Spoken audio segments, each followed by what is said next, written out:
We're dealing with the sovereignty of God, and we were defining the will of God, dealing with the will of God, and how it affects every area of creation and even redemption. Even the smallest things, even the hairs of your head are numbered. Even Pastor David didn't have to count them again. But he still has them there somewhere.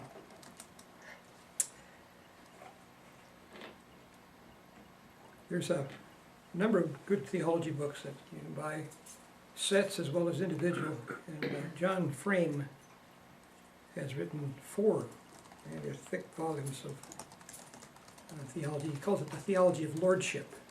The first one is the knowledge of God, and the second one is the doctrine of God. About 700-800 pages. But he's covers the sovereignty of God under that subject of lordship.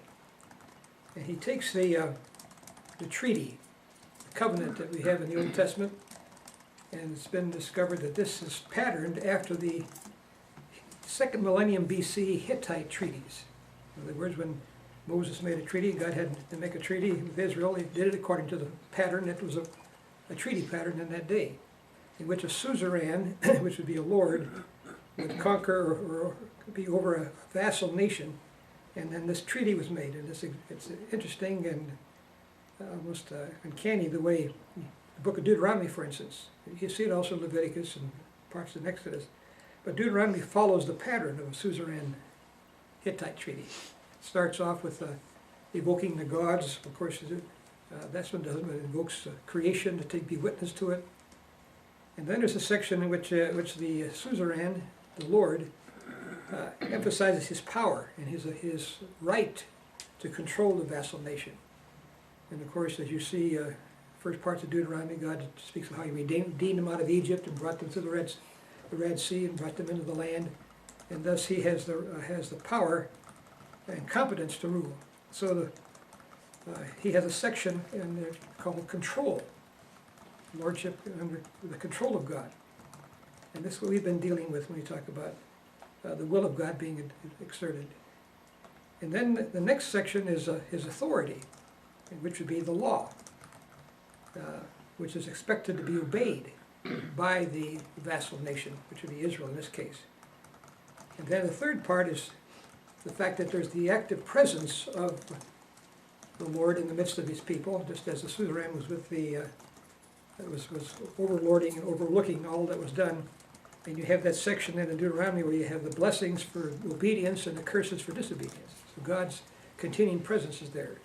So control, authority, presence will all come under that covenant triad, he calls it.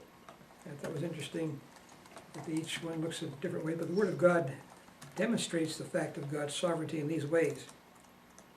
Now we come to number 2, Arabic 2, the distinctions applied to the will of God.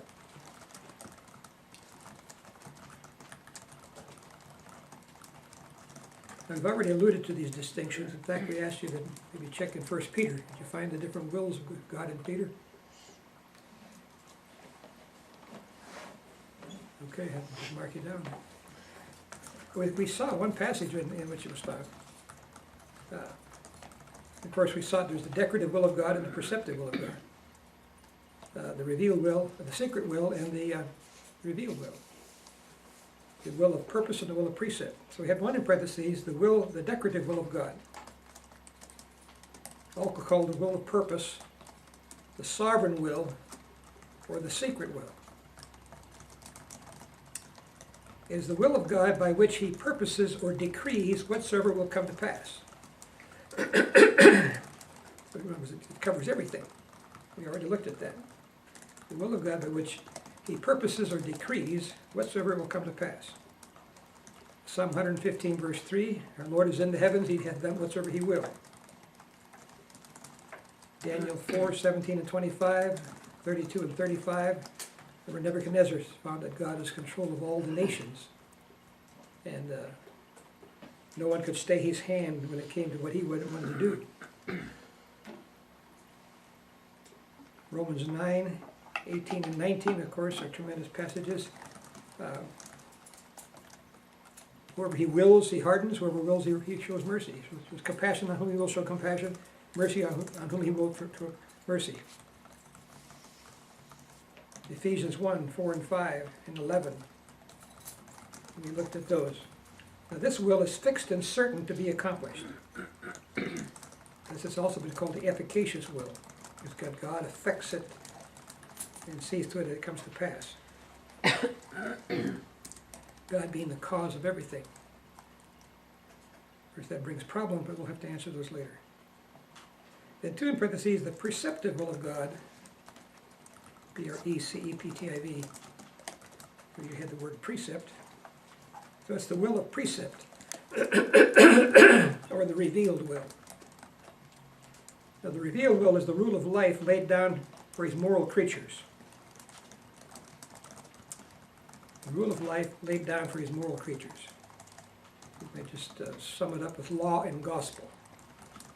Now let's look at Deuteronomy 29:29. That shouldn't be too hard to remember. If you remember the first one, you get the second one. Deuteronomy 29:29.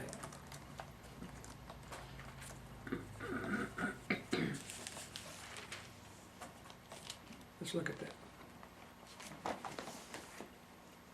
The secret things belong unto the Lord our God, but those things which are revealed belong unto us and to our children forever, that we may do all the works or words of this law. So the secret things belong unto the Lord our God, but those things which are revealed belong to us, and we are then to obey them. So you have the secret things, that's God's responsibility, God's business. But what's our responsibility? Obey. Yeah, to do what God's revealed to us, right? The thing that's revealed. So there's a revealed will that shows our responsibility. We're responsible for it. God has his responsibility, and of course we sometimes get around trying to tell God what to do in his department too, and trying to figure out his counsels. But this is, I think, a very good verse that separates the two. Now the decretive will of God is always accomplished. Is the revealed will of God always accomplished? No. No, because angels and men have and do disobey the revealed will.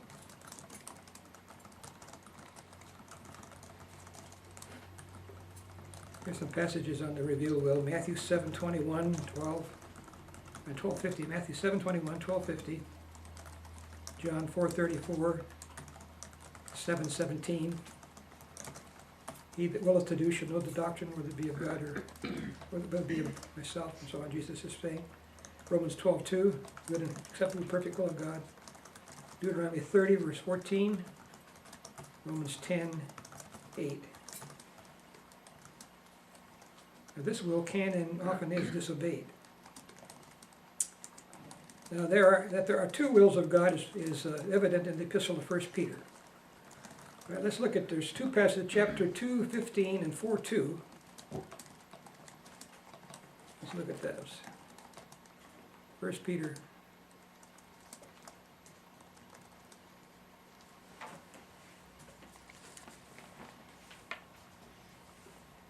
2:15. So is the will of God, that with well-doing ye may put to silence the ignorance of foolish men. Now what will is that? Purpose or precept? Secret or revealed? Revealed? Revealed, yeah.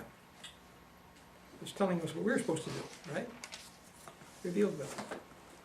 Chapter 4, verse 2.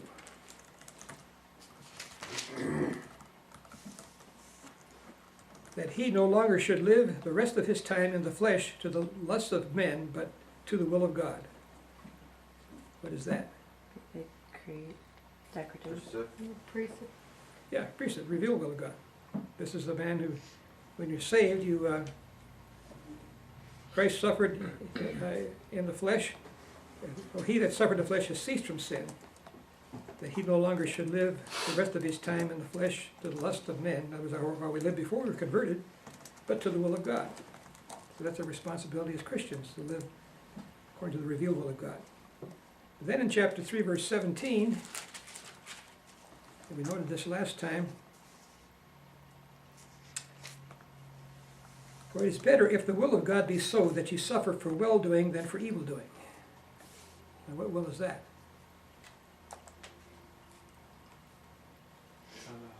Praise. Pardon? It's revealed again, isn't it? Well, does God command you to suffer? Oh, no. Well, no. He says you will suffer. Not a command. He doesn't command you. He commands you to do certain things when you are suffering. Be the decorative Yeah. will. So this would be your sovereign will, the will of purpose, secret will. It's better if the will of God be so that you suffer for well-doing than for evil-doing. And so if you're suffering for doing good, you may not like it, but it's better than for you having to suffer for something you did wrong. Right then, chapter 4, verse 19.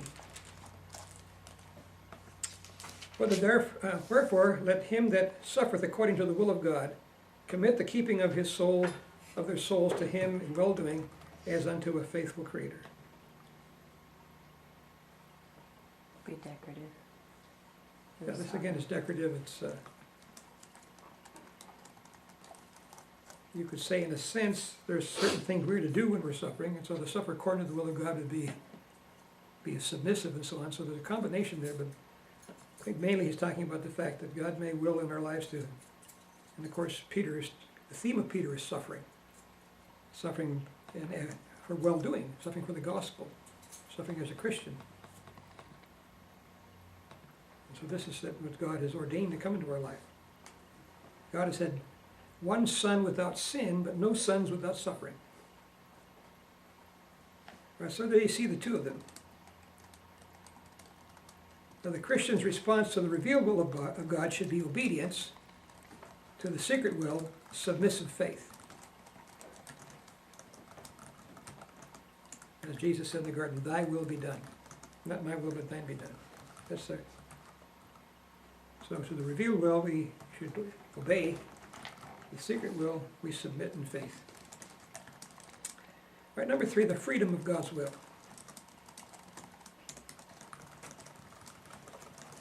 Remember when we studied the omnipotence of God, that we put in also the freedom of God, that he's free to do whatever he wills, and he has the power to do whatever he wills. So that brings us to one in parentheses, the necessity of God's being. God's will is independent of any outward influences. No one tells him what to do or influences what he does. He's not forced to do anything, even by our wills, as some people think.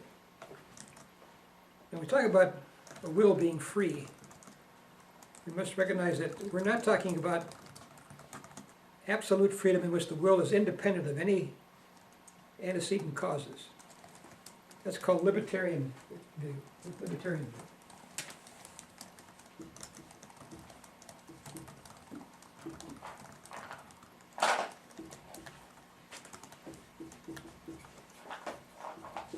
The will is kind of hanging like a skyhook on a skyhook. And independent of anything. You can make a decision this way one time, this way the next time, and you're free to go any way you want to. That's what most people think the will is. This is what, for instance, an Armenian will argue with you when it comes to the will of God, that we have a free will. God doesn't even have that kind of a free will. God's will is controlled or governed by his character. God can't do everything. Can he? He can't sin, he can't lie. He can't do anything contrary to his own nature. And so it is, the will, when we talk about free will, it means it's free from outward coercion, outward circumstances. Free will is the ability to be yourself. To be yourself. Of course, if you're a sinner, what kind of decisions do you make then? Sinful. And you only can become free to do right if God gives you a new nature. So in other words, this is the compatibilist view. It's compatible with God's sovereignty, God's responsibility. So God's will is not absolutely free hanging on a skyhook. God's will is, in a sense, bound, connected to his character. The libertarian view speaks of that which is completely neutral of any connection with character, motive, or antecedent causes. God's will is bound by his nature and character. He is free to be himself, and thus his will and works are always holy and wise. Because he's free to be himself. He is himself. He does what God would do and what God would will. So the Christian should always be content with the will of God, no matter what it is, whether it's secret or revealed.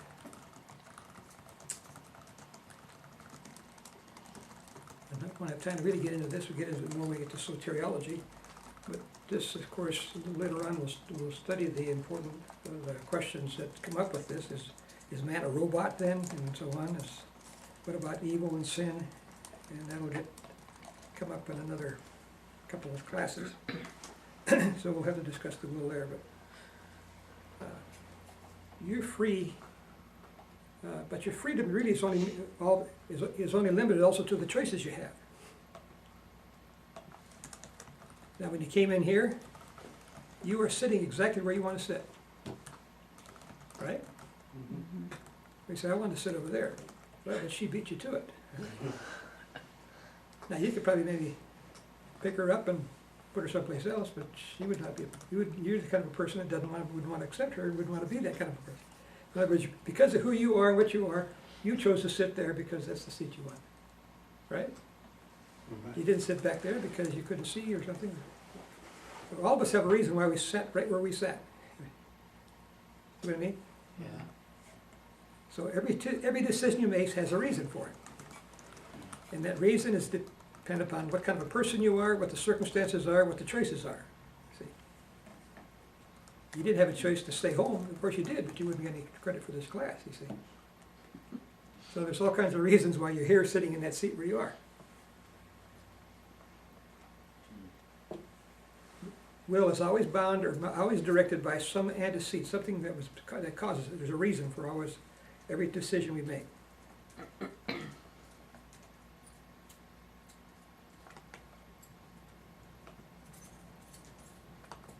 There's R.C. Sproul brought this up. I don't know, but probably everybody here's too young to know who Jack Benny was. Mm-hmm. Wow, the education's been very. You might have heard of him even? Never even. Nope. Yeah, he was an old comedian back in the Oh. early day. Jack Benny. He was his reputation that he was a skinflint. Mm. In real life, he was very generous, but in his part he played, he was always cheap. And there's a skit in the radio program that one time a burglar came up to him and says, "Your money or your life?" And there was nothing but silence. He said, "Your money or your life?" More silence. He said, "I said your money or your life." And he said, I'm thinking. In other words, his decision would be made upon what he was, you know. What's more important, keep my money or my life? He didn't want to let go of that money.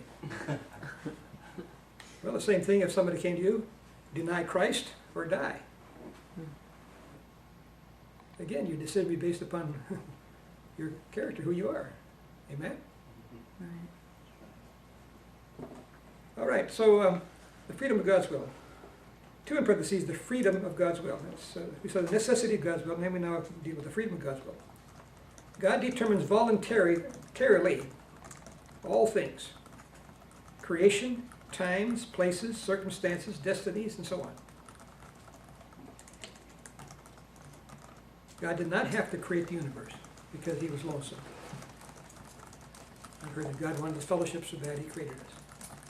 No, God is completely independent. He was perfectly happy getting along in fellowship with us in the persons of the Trinity. He determined to do so voluntarily. And same thing with the times and circumstances. I'll just give you these verses. Job 11:10.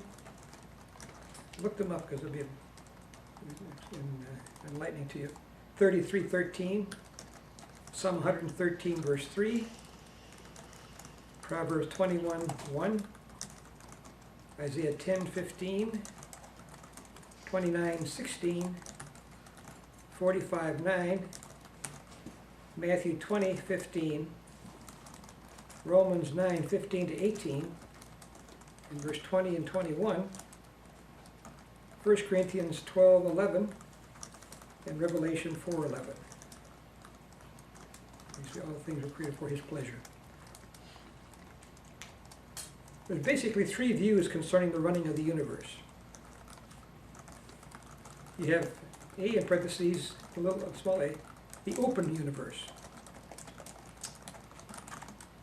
In this view, everything is controlled by spirits that animate nature. There's a spirit in the tree, there's a spirit in the wind, there's a spirit in the... This is the view of animistic religions and primitive people. They're always trying to placate the spirits so they can have a good crop or so they won't have bad luck and so on. So the nature is really alive. And everything can happen depending on how you can control things. This is where the shamans and witchcraft come into things. B, in parentheses, the closed universe. C-L-O-S-E-D.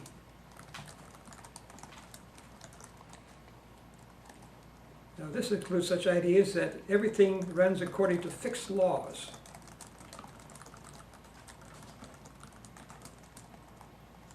This is what the position of materialism.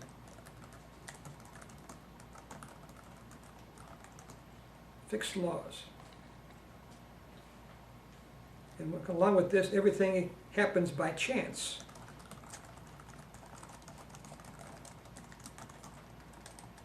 Of course, this is the view of atheistic evolution, naturalistic evolution. So you see a contradiction here. You got fixed laws, but everything happens by chance.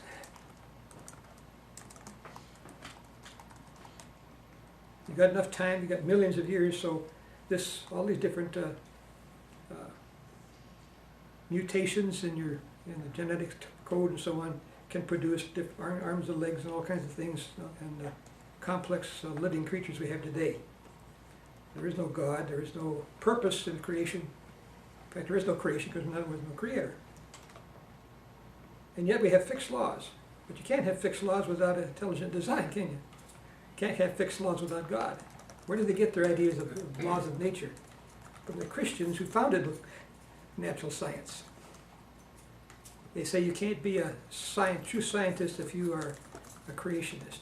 And yet, how do you account for science when basically all the founders of modern scientific disciplines were Christians, creationists? But anyway, that's the view of today out there in the world. C in parentheses, the controlled universe.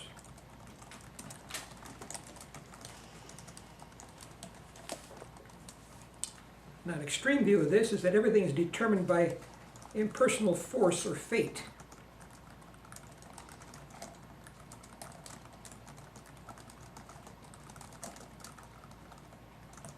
This is the predestination of Islam,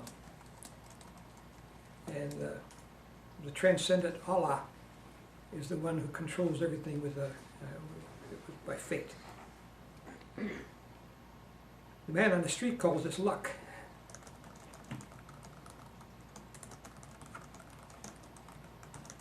I guess if everything's by chance, then they go together. But that's an extreme position. But the Bible teaches that this universe is controlled by God, who is the creator and sustainer. God is creator and sustainer, ordering and ruling all things unto his ultimate end, ultimate goal. In other words, the Bible view is a controlled universe, controlled by an all-wise, all-righteous, all-powerful God.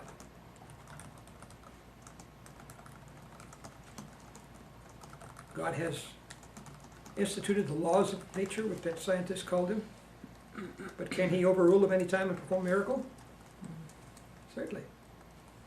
If he runs it, he can tinker with it too if he wants to. Right, so those are three basic views of the universe. Open, closed, controlled. And of course, closed controls the thinking of the Western world in our day. Right, 4, they're big 4. I'm sorry, regular, yeah, they're big 4. The exercise of God's will.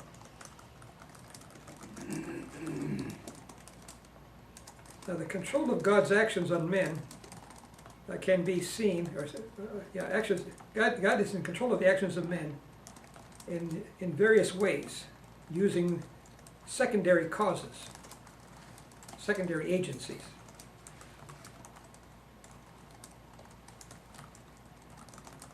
Let's give you some examples. One in parentheses, deterring. Deterring. There's Abraham for the second time he lies about his wife. This time when he went down in the Philistine country, and Abimelech was the king. And Abimelech thought his wife was pretty nice, so he took her to be and he told her he was her sister. And so he just took her to be part of his harem. Now, by the way, she's over 90 years old now, so she must have been looking like God was making her young again to have a baby. Anyway, what did God do? He withheld, he deterred Abimelech from sinning. And he did so to preserve the Messianic line.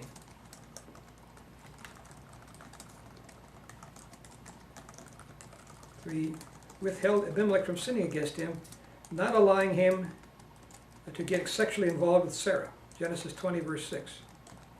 That's preserving the Messianic line. 2 in parentheses, directing.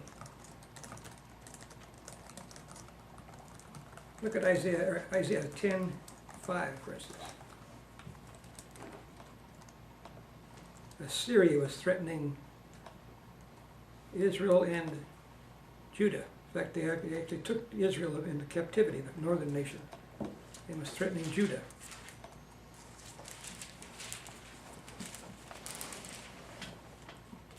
And here's what God had to say about Israel, Assyria.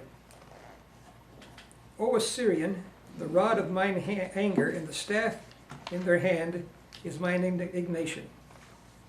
I will send him against an hypocritical nation, and against the people of my wrath will I give him a charge, to take the spoil, to take the prey, and to tread them down like the mire of the streets.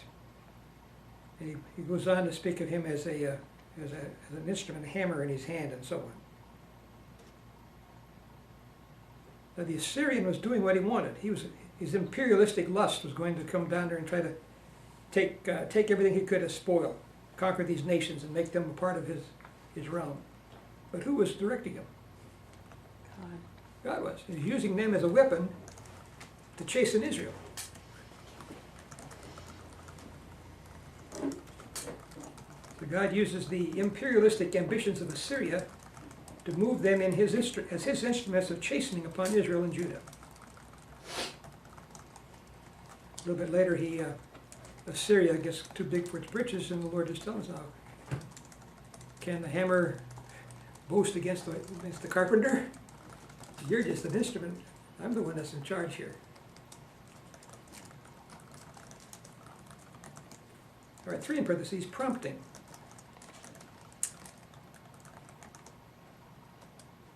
Prompting. Yeah, P-R-O-M-P-T-I-N-D. Prompting to move somebody, encourage somebody.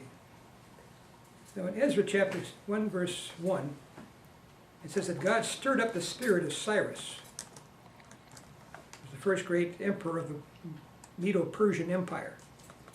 Israel had been in captivity for 70 years. And it's time, according to Jeremiah's prophecy, that the captivity be over. And so God prompted Cyrus to let Israel go back and rebuild their temple in Jerusalem. He said he stirred up the spirit of Cyrus.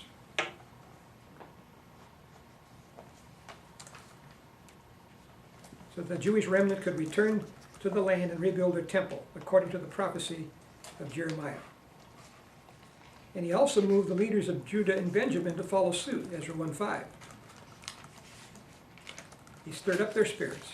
So God's able to stir up, prompt and give thoughts in the mind, motivation desires to people to get them to do what he wants them to do.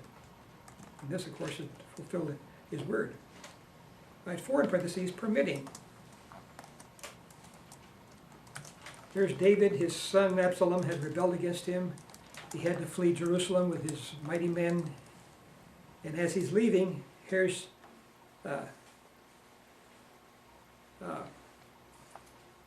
Shimei, the descendant of Saul, up on the side of the mountain, throwing dirt and rocks down at David and all these people and cursing him, accusing him of being a bloody man, for blaming him for the death of Saul and his dynasty. And one of David's lieutenants says, "Let me go take that guy's head off. He shouldn't be talking to the king like that." David said, "No. If God told him to do that, God let him do that, then let him do that. You're my own sons after my head. Why not this guy?" And so he goes and said, "God will, and God so wills, I'll be brought back, and this will be taken care of." So David recognized this as being permitted by God. 2 Samuel 16, 5-13. He saw that this didn't even originate with that man. Of course, he's doing what he wanted, his own wickedness. But God permitted that man to express his wickedness at that time. All right, 5 in parentheses, hardening. Of course, the classic example of God hardening a heart would be Pharaoh. And it's you know, all kinds of views on it. But there's a place where it said Pharaoh hardened his heart. Another place said the Lord hardened his heart. It says the Lord hardened his heart first. What's the meaning of God hardened a man's heart? Does it mean that Pharaoh didn't have any choice in what he was doing? No, the thing was God let him have his choice, but did not give him any grace to turn, to do right. He hardened Pharaoh's heart by not giving him grace. Thus the wicked king followed the dictates of his own depraved heart to his own destruction and the destruction of his nation and the revealing of God's power, Yahweh's power. Exodus 7:13, Romans 9:17 and 19. You see, sun can shine on clay and harden it, can shine on wax and melt it. Depends on the condition of the material. Well, if God does not do grace and give him a softened heart, then the grace of God, in the revelation of God, the works of God, would only harden that wicked heart. There's all kinds of other illustrations. Remember now, here's Job. There comes the Sabaeans, and they take away his property, kill all his men, and take away his cattle, and others come and rob him of his other parts. These different marauding peoples come in, and then of course a tornado comes and blows the house down, kills all his children. Well, who was behind all this? Who was doing that? God was allowing Satan to do it. You know, Satan was doing it, but God was allowing it. God said, "You can only do so much. You can't touch him." Next time he said, "You can let him touch his body, but not take his life." About the time that God sent the evil spirit to stir up spirit of lie, or lying spirit. Yeah. Didn't he send that to the group of men, prophets? Yeah. Mm-hmm. Is that the same thing? Yeah, and that was he used the wicked nature of the enemy to carry out their desires. But when it was all over, what did Job say though? The devil did this to me. He said, "The Lord gave, and the Lord take away. Blessed be the name of the Lord." He saw it all coming from God. And of course, that became a problem later on. You know, he saw it was from God, and he's saying, "Well, why is God doing this to me?" And then, of course, you have that move back and forth in the book of Job, where his 3 friends, quote unquote, said it was because he sinned. And he knew that wasn't the reason. He wasn't suffering because of his sin, but then he ended up sinning in his suffering. But at any rate, Job said, "The Lord gave, the Lord gave away." And so we saw that God is the originator of it. But God is not responsible. It was Satan's maliciousness that was the responsibility of the suffering that he had. Now, of course, we can add to that God's working in sovereign grace to call and regenerate the elect. Much of what we just described here would be called restraining grace or common grace. But there's a difference between restraining grace, God keeping somebody from sinning, or God controlling the wickedness of nations and kings and so on, and renewing grace. A lot of people are not as bad as they could be because God's restraining them. A lot of people are better than they should be because God's renewed them in grace. One's external, one is internal. James 1:18, of his own will begat he us by the word of truth. And 2 Timothy 1:9, again, according to his own purpose and will he saved us. Roman numeral 3, here again I'm dating myself. Any of you see the old TV program, Mission Impossible? Mm-hmm. No. No? Yeah. I said, you didn't live in the good old days.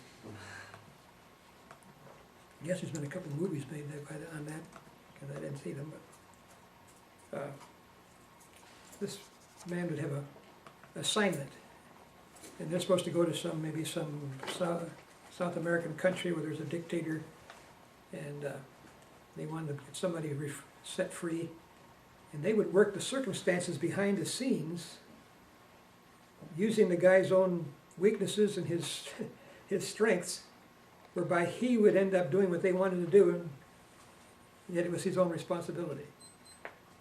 Well, in a sense, that's for God, that's not a mission impossible. He can work circumstances to make people do what they want to do, but end up doing what he wants to do. Isn't that right? We do our own thing, but then we find out that God had done his thing in the midst of what we do. And even in the case of sin. Remember the case of Joseph. Joseph said to his brothers at the end of it that you meant it for evil, but God meant it for good. So that's a comforting thing to us to know that God works all things together for what? For good for us. And that's even the bad things that happen. So if they're bad things, they're not bad things if they're all working together for good. Number 1, or Roman numeral 3, the decrees of God. Decrees, T-D-E-C-R-E-E-S of God. Number 1, the definition of God's decrees.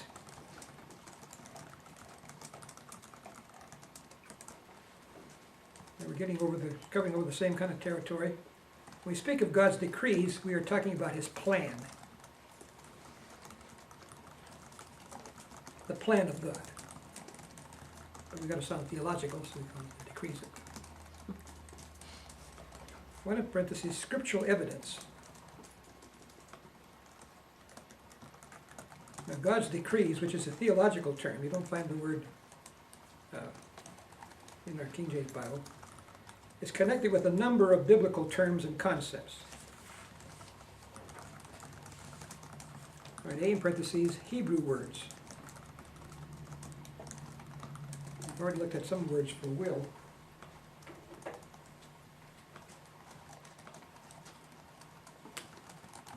And the word yatsar. Yatsar.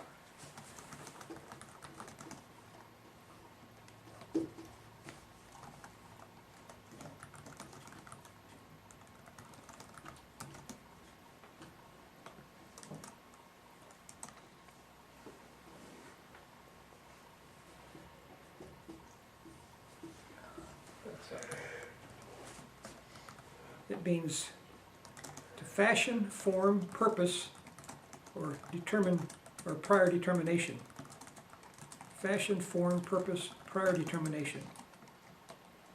You find it in Psalm 139:16, 2 Kings 19:25, Isaiah 22:11, 46:11. And then there's the word ya'atz. Ya'atz.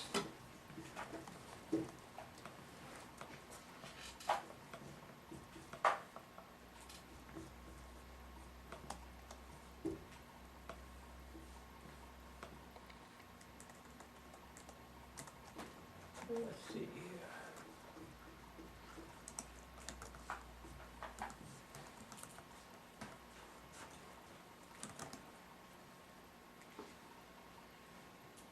It means to purpose. To purpose. Isaiah 14:25. I'm sorry, 14:24. And then verses 26 and 27. 19 verse 12 and 17. And 23:9.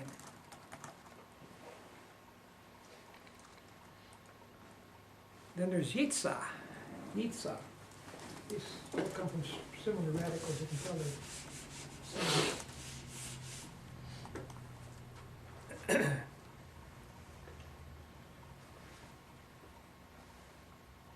Yitzhak is a noun.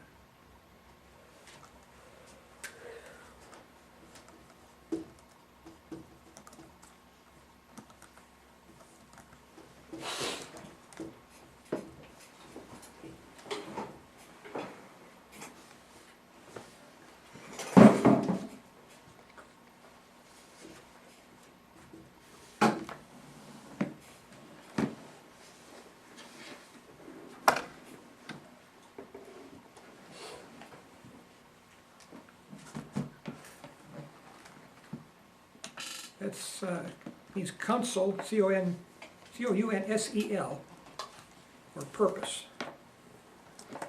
Purpose. Psalm 22:11, 106:13, 107:11, Proverbs 19:21,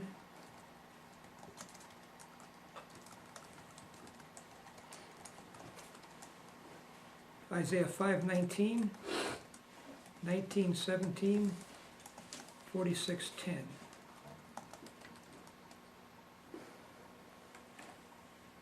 Then you have the word ashav.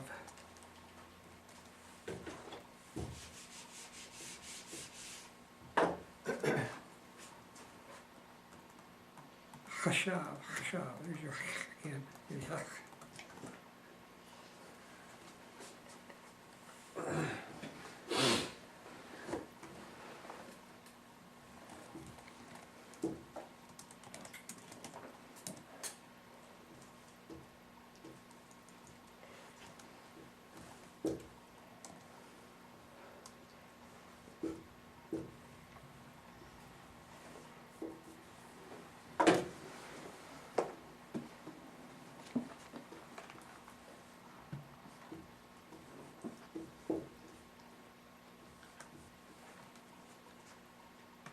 hashav.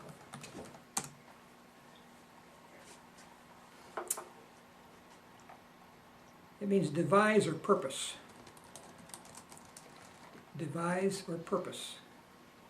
Jeremiah 18:11, 26:3, 29:11, 36:3, 49:20, 50:45, Lamentations 2:8, Micah 2 verse 3.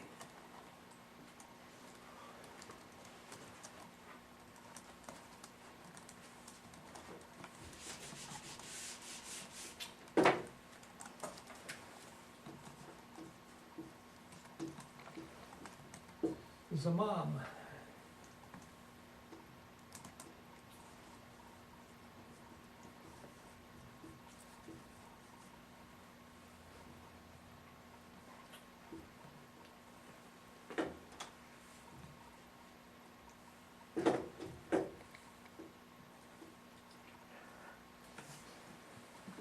Zamam.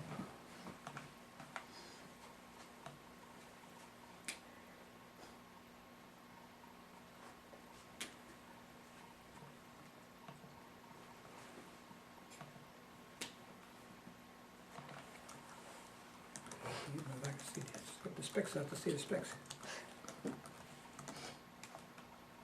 Yeah, it's okay. Zamam. Now zamam means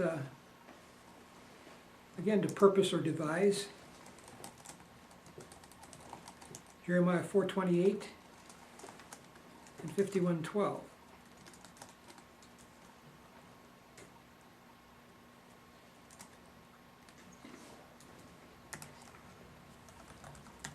And then there's mitzvah. Mitzvah. I'm saying mezima, mezima.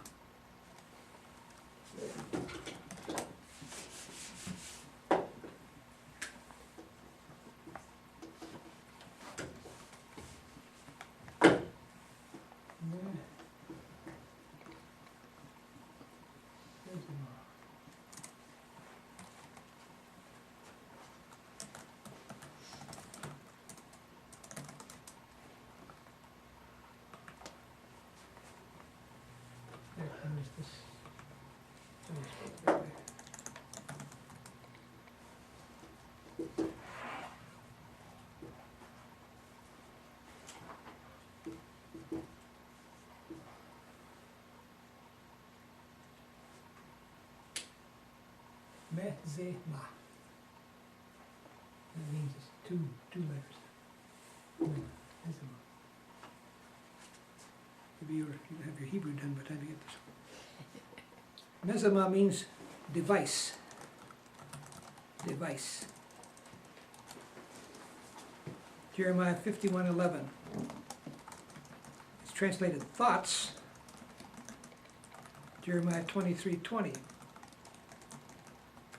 And intents, I-N-T-E-N-T-S, Jeremiah 30, verse 24.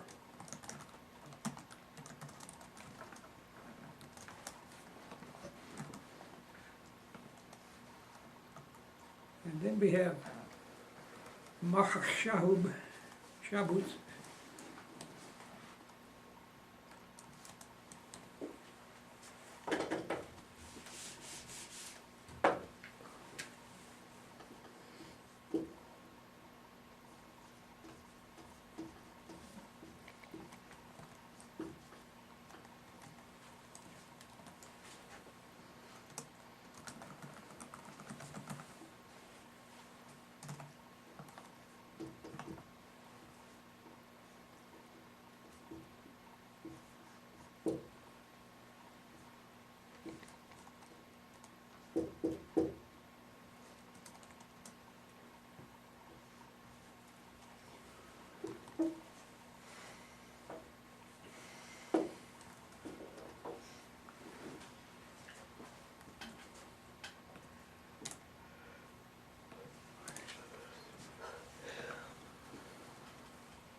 Okay.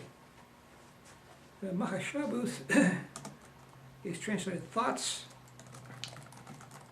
Psalm 92:5, Isaiah 55:8, Jeremiah 29:11, and translated purpose, Jeremiah 49:20, 50:45, and 51:29. There's a number of words in Hebrew language that have the idea of God's thoughts, purposes, intentions, plans, counsel, intentions. All right, B in parentheses, Greek words. Praorizo.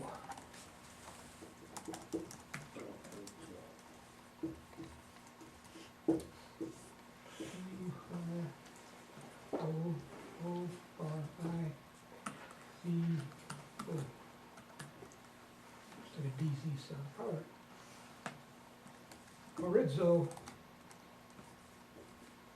means to mark out something. Horos is a boundary. We get our word horizon from it. Pra means before. So prahorizo means to mark out the boundaries beforehand. Praorizo. So it means to determine before. Determined before, Acts 4:28.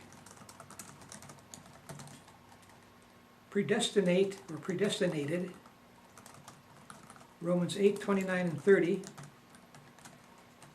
Ephesians 1:5 and 11. So it's the verb predestinate. predestinate. Or ordained before, 1 Corinthians 2:7.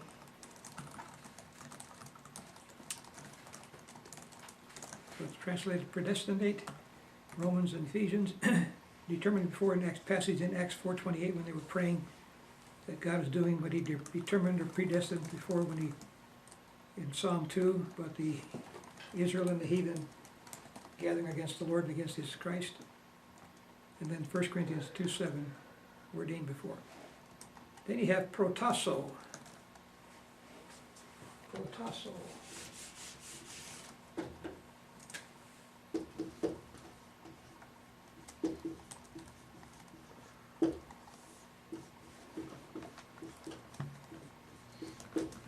Again, pro. Tasso comes from tithemi, which means to place or point.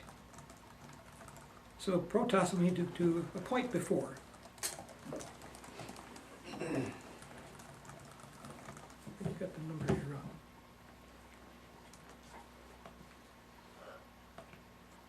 Acts, I think it's 1736. No, wait a minute. Yeah, 17. Oh, no, wait a minute. 17 is from on Mars Hill. Oh, yeah. It is made of one blood all nations of men, for to dwell in all the face of the earth, and hath determined the times before appointed, and the bounds of their habitation. So God determined the times when nations would live and where they lived beforehand. Acts 17:26.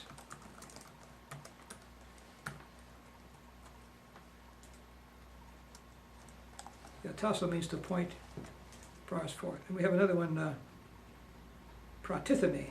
Tithemi means to place. I think they're kind of similar to.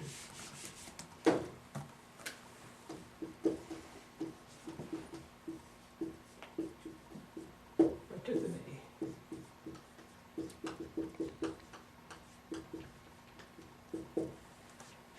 It means to place before. And it's translated purposed in Ephesians 1:9. Purposed. The noun form is prothesis. This is the verb.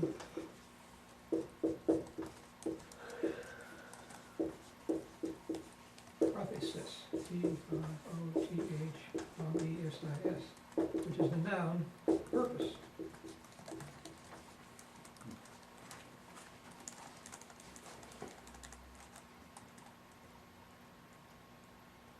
Prothesis, purpose.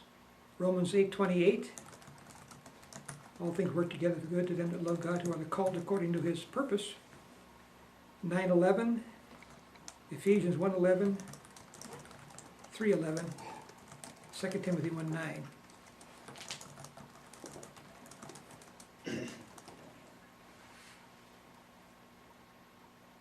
Praetoimazo.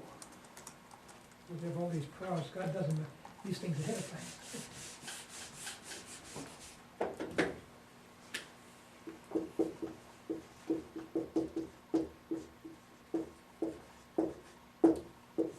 Etoimazo means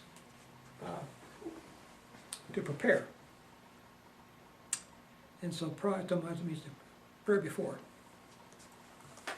P-R-O-E-T-I-A-Z-O. To prepare before. Before prepare. Romans 9:23. And then Ephesians 2:10. Before ordained. We are created unto good works which God hath before ordained for us to walk in them. But then there's also those words for will that we already observed: boule, boulema, boulemai, thelema, fellow, which we already had in the preceding section, so you can bring those over here too if you want to. Also included should be the thought of God's good pleasure, eudokao.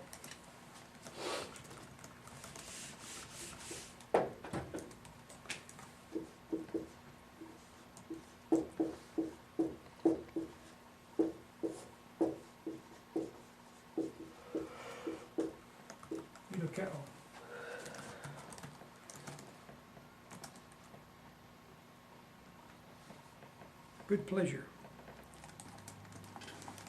It was translated pleased. Galatians 1:15, Colossians 1:19. God was pleased to do something. That's the verb, then eudokia is the noun. Eudokia, the noun.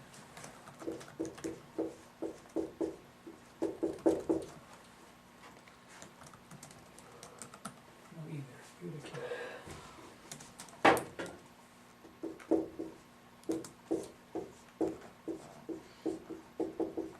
Which means pleasure.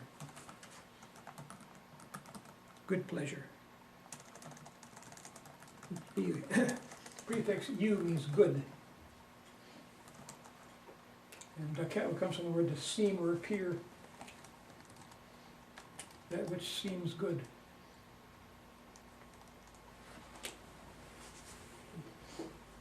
When somebody gives a eulogy, it's saying something good about the corpse.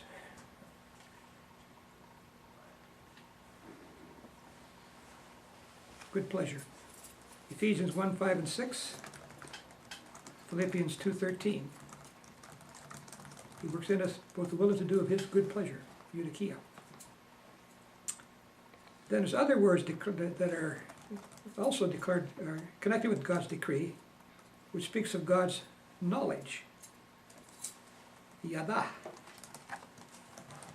To know.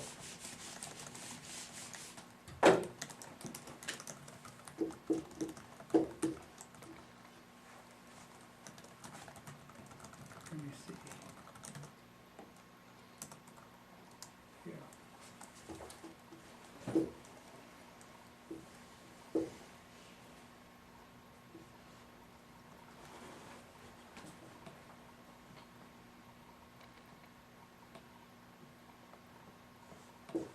Yada.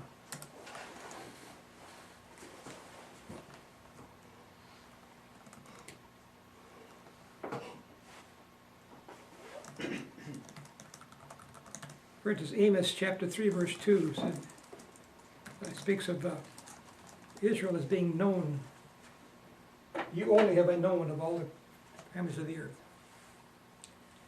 And when God says, you only have I known, does God have a lapse of memory about the Syrians and the Egyptians and the Irish? And it's a means when you only have I known. It's another way of saying that. It's a personal, intimate knowledge. Yeah, it also involves a choice. And you only have I chosen, Election. or set my love upon. Remember, a man knows a wife. That's the idea. You only have I known. You only have I chosen. Look at Genesis 18:19.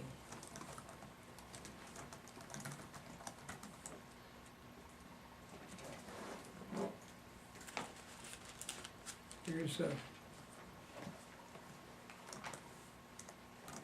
and the Lord and two angels appear to Abraham, and they're about to go down to Sodom to destroy the city. And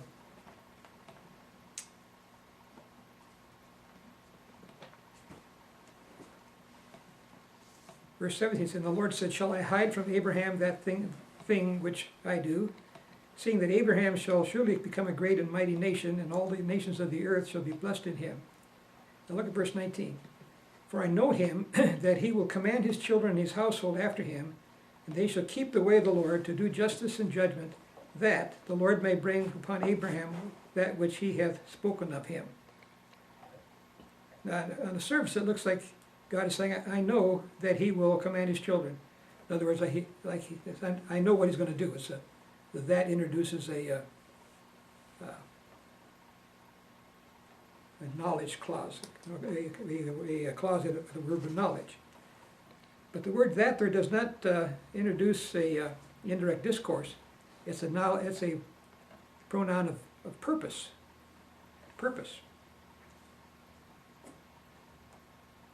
Nimara. I know him in order that he will command his children and his house. So we could say, I have chosen him in order that he will command his children, his household after him, and they shall keep the way of the Lord to do justice and judgment, in order that the Lord may bring upon Abraham that which he hath spoken of him. You can see the latter, the second that is also talking about purpose, and so it's the same thing you have up here. Here's the first inclination of God's election of Abraham. It's seen that God's chosen him, but the election involves God working in him in such a way that there's going to be a faithful remnant going. If God did not effectually work, what would happen if he lifted up the man? It'd fizzle out, wouldn't it? In fact, he had to keep calling Abraham back from side trails and dead ends. And so here we have, but you have a little hint of new covenant grace. There's going to be a godly seed that's going to continue. There was effectual call involved in this. But there the word refers again to election. I know him, I have chosen him, in order that he will.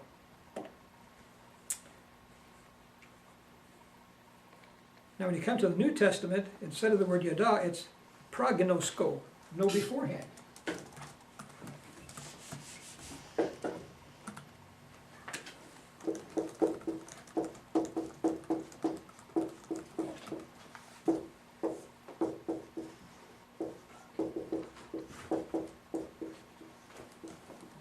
Gnosko means to know, so it's foreknowledge. Foreknowledge. And then we have the noun, prognosis.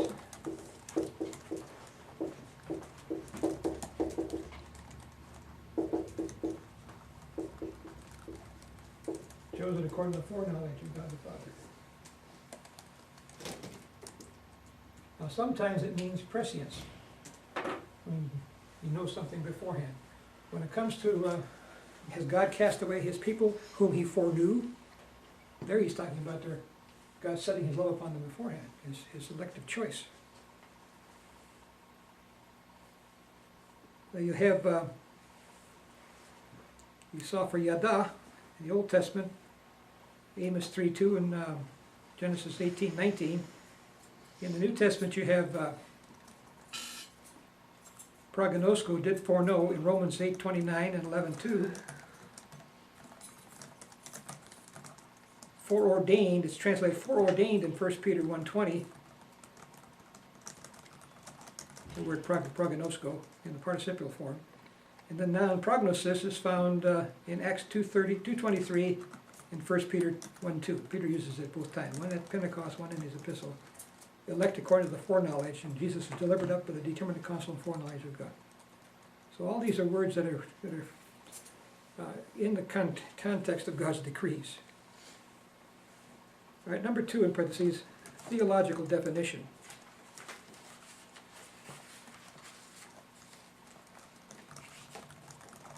And I'll give you a deep, profound theological definition. This comes from the Westminster Shorter Catechism, which little kids learned in Sunday school. That'd be about your size here. The decree of God is, quote, his eternal purpose, according to the counsel of his will, whereby for his own glory he foreordained whatsoever comes to pass. His eternal purpose, according to the counsel of his will, C-O-N-C-I-L. I'm not sure if that should be CEO. Whereby for his own glory he foreordained whatsoever comes to pass.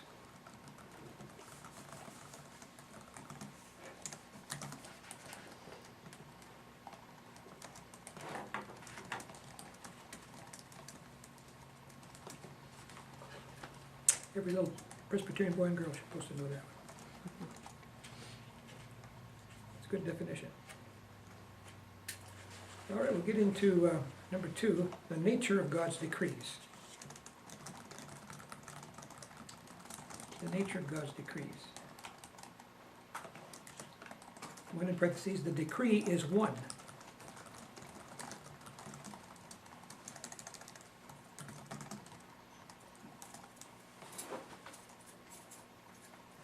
Remember we said that God's knowledge is not accumulative. God's knowledge is all one. He's eternal. He's a simple being. He doesn't have any older thoughts and younger thoughts and so on. So in reality, we should speak of the decree, singular, of God.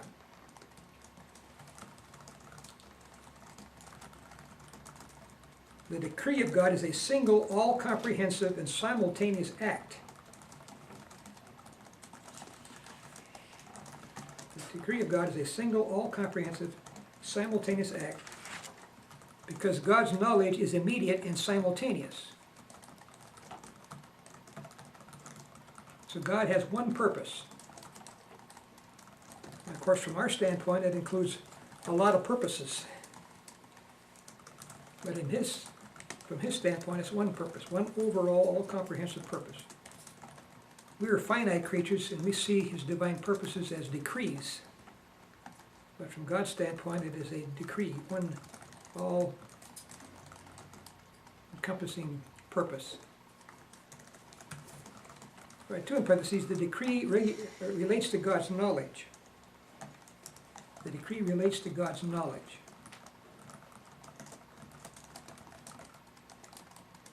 Now remember that we talked about God's necessary knowledge and God's free knowledge, remember? His necessary knowledge is his knowledge of all things possible. His free knowledge of his knowledge of what's actually going to take place. All right, so God's decree comes out of his necessary knowledge. It is formulated out of God's knowledge of all things possible.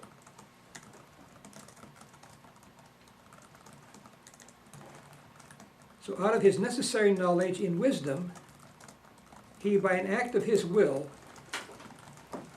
chooses what he wants to accomplish, or wanted to accomplish. Out of his necessary knowledge in wisdom, he, by an act of his will, chooses what he wanted to accomplish. And so the decree of God is his fountain, is the fountain of his free knowledge, or foreknowledge. The decree of God is the fountain of his free knowledge or his foreknowledge, Acts 2:23.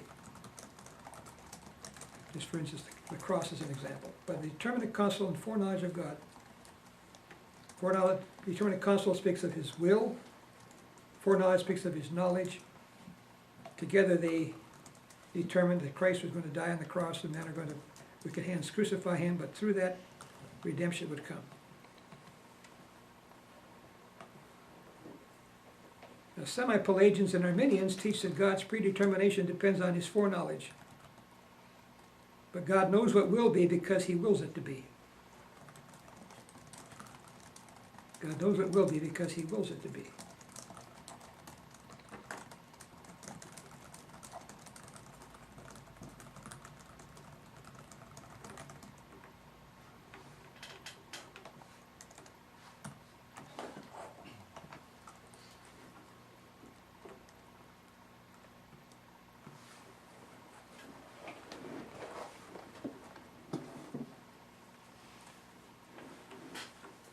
When I say I know what I'm going to do tomorrow, I'm not only